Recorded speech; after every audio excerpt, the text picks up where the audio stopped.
BRS కి CM Revanth Reddy సవాల్ విసిరారు. డబుల్ బెడ్రూమ్ ఇళ్ల చోట మీరు ఓట్లు అడగాలి. ఇందిరమ్మ ఇళ్లు ఉన్న ఊళ్లలో మేం ఓట్లు అడుగుతాం. మా సవాల్ స్వీకరించడానికి బీఆర్ఎస్ సిద్ధమేనా అంటూ సవాల్ విసిరారు రేవంత్.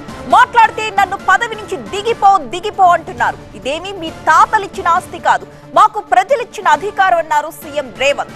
పాలమూరు మంచితనాన్ని చేతకానితనం అనుకోవద్దని, నచ్చితే ఆశీర్వదించండి, లేకుంటే ఫామ్ హౌస్ లో ఉండండి, అంతేకాని అభివృద్ధిని అడ్డుకోవద్దు అంటూ హెచ్చరించారు రేవంత్ రెడ్డి. శుక్రాచార్యులను, మారీచులను, సుబాహులను వధించగలిగిన శక్తి, రాక్షసులను కట్టి పడేసే బలము పాలమూరు బిడ్డకు ఉంది. మాకు వ్యూహము తెలుసు, ఎత్తుగడ తెలుసు, దెబ్బకు దెబ్బ తీయడం కూడా తెలుసు. ఆనాడు చెల్లిందేమో పెద్దలు జైపాల్ రెడ్డి గారు, జానారెడ్డి గారు ఉన్నప్పుడు.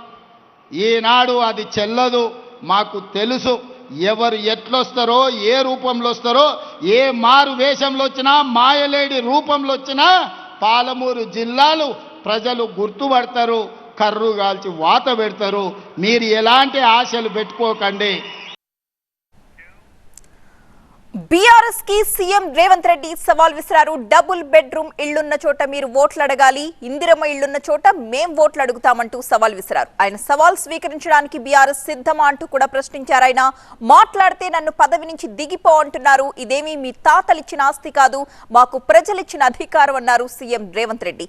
పాలమూరు మంచితనాన్ని చేతకానితనం అనుకోవద్దు, నచ్చితే ఆశీర్వదించండి, లేకపోతే ఫామ్ హౌస్ లో ఉండండి, అంతేకాని అభివృద్ధిని అడ్డుకోవద్దన్నారు రేవంత్.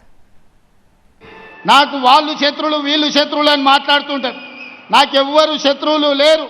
శత్రువు అనుకున్నోని 2023లో బండకేసి కొట్టినా, 2024లో పార్లమెంటులో గుండు సున్నా ఇప్పించిన, మల్కాజ్గిరిలో ఉన్న కంటోన్మెంట్ ఎమ్మెల్యే వాళ్ళ ఎమ్మెల్యే చనిపోయినా గెలిపించుకున్నా, నిన్నగాక మొన్న జూబ్లీ హిల్స్లో గెలిపించుకున్న సర్పంచ్ ఎన్నికల్లో 66%తో ఈరోజు గెలిచిన.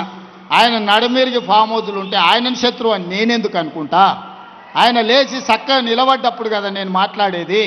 అందుకే నాకెవరు శత్రువులు లేరు. రాజకీయ ప్రత్యర్థులు ఉంటే ఎన్నికల్లో ఓడించినాం, ప్రభుత్వాన్ని ఏర్పాటు చేసుకున్నాం. అందుకే నా శత్రువులు అక్షరాస్యత లేకపోవడం, నా శత్రువు పేదరికం, నా శత్రువులు ఎవరైనా ఉన్నారంటే మహిళలకు అన్యాయం చేసేవాళ్ళు నా శత్రువులు, విద్యార్థులకు నష్టం కలిగించేటోళ్ళు నా శత్రువులు, చదువుకోకుండా ఊరు మీద తిరిగే వాళ్ళు నా శత్రువులు.